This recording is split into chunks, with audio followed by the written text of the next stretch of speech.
ഇതെല്ലാം അറബി പദങ്ങൾ. എങ്ങനെയാണ് ഈ അറബി പദങ്ങൾ കോടതിയിൽ കടന്നുകൂടിയത്? ഇന്ത്യക്കാരന്റെ കോടതികളില് ലോകത്ത് നിയമം പഠിപ്പിച്ചത് അത് മുസ്ലിംകളാണ്. ആ നിയമപുസ്തകത്തിന്റെ പേരാണ് ഫിഖ് എന്ന് പറയുന്നത്. കേസ് സ്റ്റഡീസ് ആണ് ഫതാവകൾ എന്ന് പറയുന്നത്. LLB പഠിക്കുന്നവരോട് ചോദിച്ചു നോക്കൂ, അവർ ഫത്ഹുൽ മുഈൻ ഓതിയിട്ടുണ്ടെങ്കിൽ അവിടെ പഠിക്കുന്ന നിയമങ്ങൾക്ക് സമാനമായതാണ് ഈ കോടതിയിലും പഠിക്കുന്നത്. ഭൂമി സർവേ ചെയ്യുന്നത്, ഇവിടുത്തെ പട്ടയം കൊടുക്കുന്ന പരിപാടിയുണ്ട്. പട്ടയം എന്താണ്? വമൻ അഹ്യാ മമാതൻ ഫഹുവ ലഹു. തരിശുഭൂമിയെ ആരെങ്കിലും ഹയാത്താക്കിയാൽ അത് അവനുള്ളതാണ് എന്ന് കർമ്മശാസ്ത്രം പഠിപ്പിച്ചതാണ്. തരിശുഭൂമിയിൽ ജീവിപ്പിച്ചാൽ കുറെ കാലം കഴിയുമ്പോൾ പട്ടയം കൊടുക്കും. ഭൂപരിഷ്കരണ നിയമങ്ങൾ എല്ലാം അടിസ്ഥാനപരമായി ഇസ്ലാമിക നിയമ സംഹിതകളിൽ നിന്ന് ബ്രിട്ടീഷുകാരൻ ഉണ്ടാക്കിയതാണ്. അവനിൽ നിന്ന് നോക്കിയിട്ട് മറ്റു രാജ്യങ്ങളും ഉണ്ടാക്കിയിട്ടുള്ളതാണ്.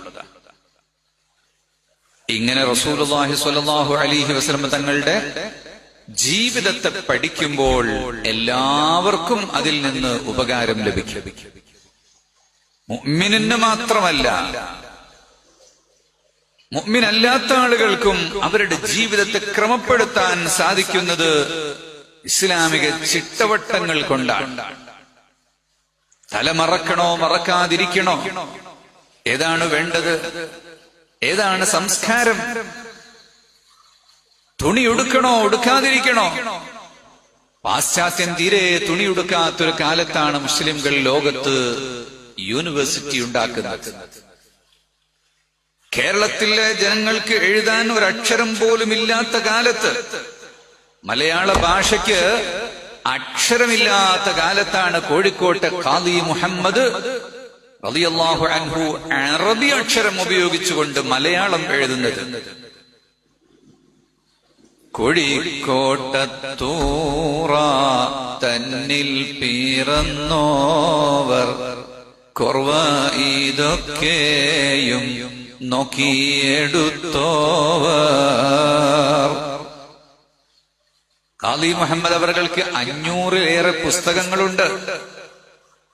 കേരളത്തിലെ മസ്ജിദുകളിൽ പഠിപ്പിക്കുന്ന പണ്ഡിതന്മാർ, കടക്കൽ ഉസ്താദ് ഇവിടെ ഇരിക്കുന്നു, ചോദിച്ചു നോക്കൂ. മസ്ജിദിലെ കിതാബ് ഓതിയിരിക്കുന്ന മുസ്ലിയാക്കന്മാര്, ആളുകൾ വിചാരിക്കും ഈ മൗലവിമാരൊക്കെ ഇവരെന്തോന്നാ പഠിക്കുന്നത്, അവന്മാര് മിഹ്റാബിലിരുന്ന് നിസ്കരിക്കാൻ മാത്രം പഠിക്കുക, സക്കാത്തിന്റെ കണക്ക് പറഞ്ഞു കൊടുക്കാനാ പഠിക്കുന്നത്.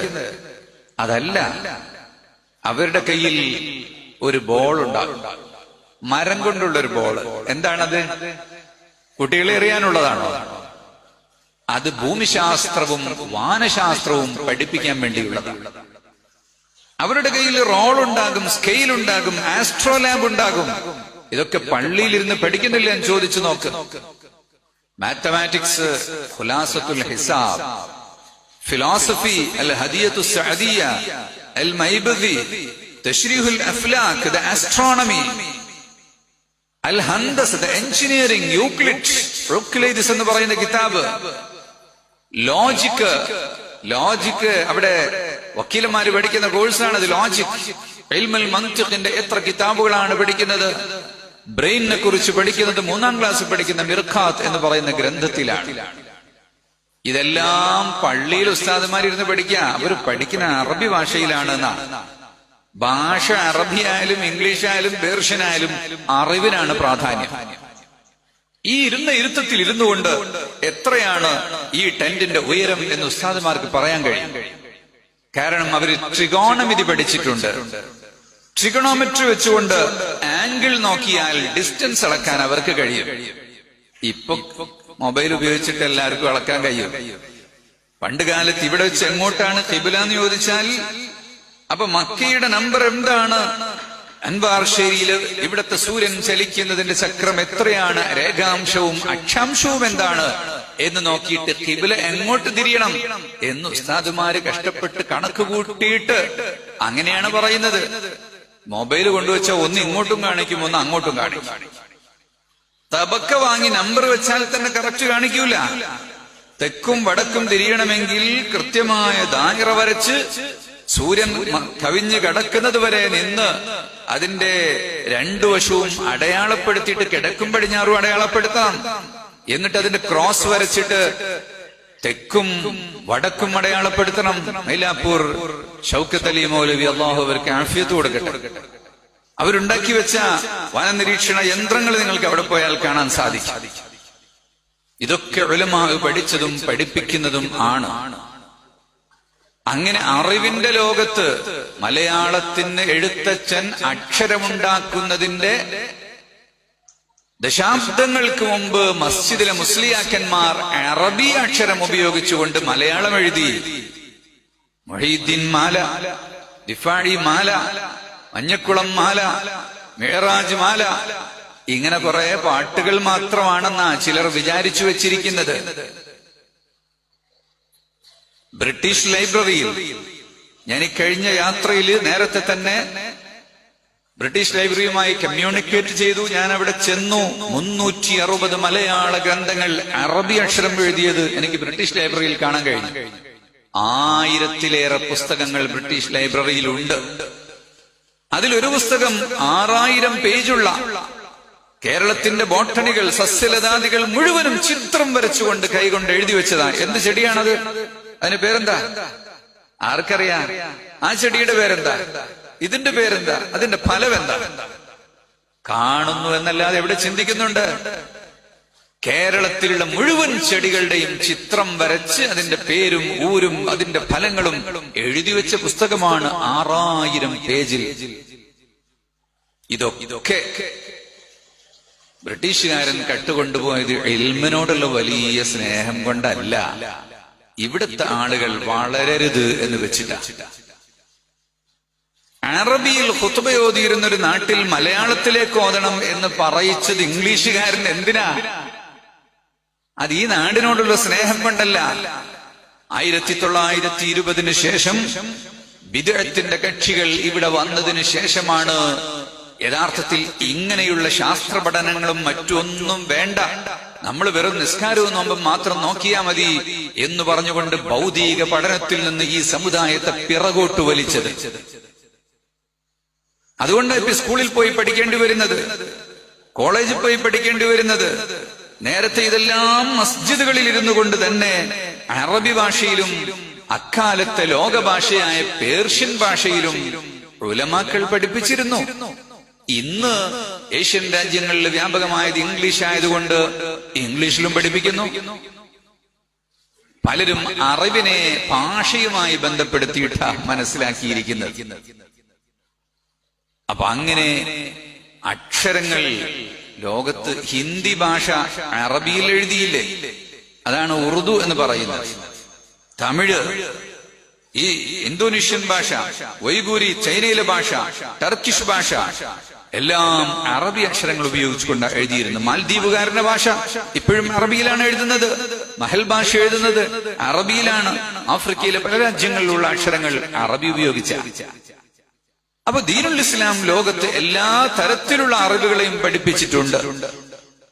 ആ അറിവുകളെല്ലാം പഠിച്ച് ഈ ജനങ്ങൾക്ക് ഉപകാരപ്പെടുന്ന രീതിയിൽ, മനുഷ്യോപകാരപ്രദമായ രീതിയിൽ രാഷ്ട്രഭരണവും നഗരഭരണവും നഗരാസൂത്രണവും ഭവന നിർമ്മാണവും കാർഷികവും എല്ലാം റസൂലുള്ളാഹി സ്വല്ലല്ലാഹു അലൈഹി വസല്ലം തങ്ങളുടെ അധ്യാപനത്തിൽ നമുക്ക് കാണാൻ കഴിയും.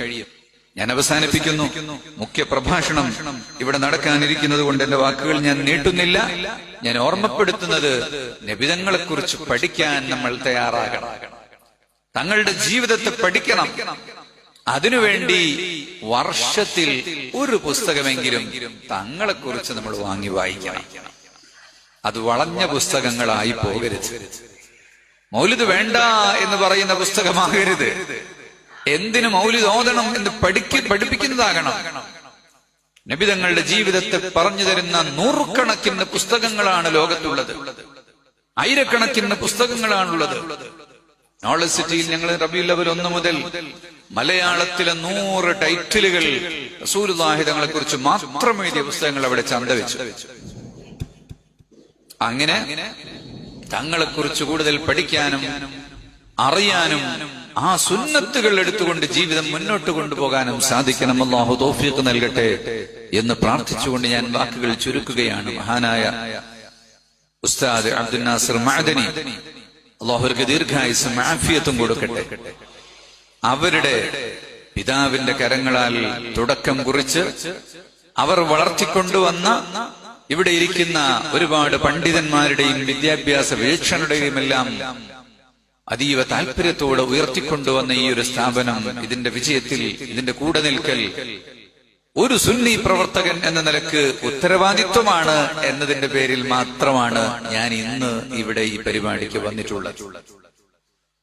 അതുകൊണ്ട് തന്നെ ഈ സ്ഥാപനത്തിന്റെ വിജയം എല്ലാ സുന്നികളുടെയും വിജയത്തിന്റെ ഭാഗമാണ്.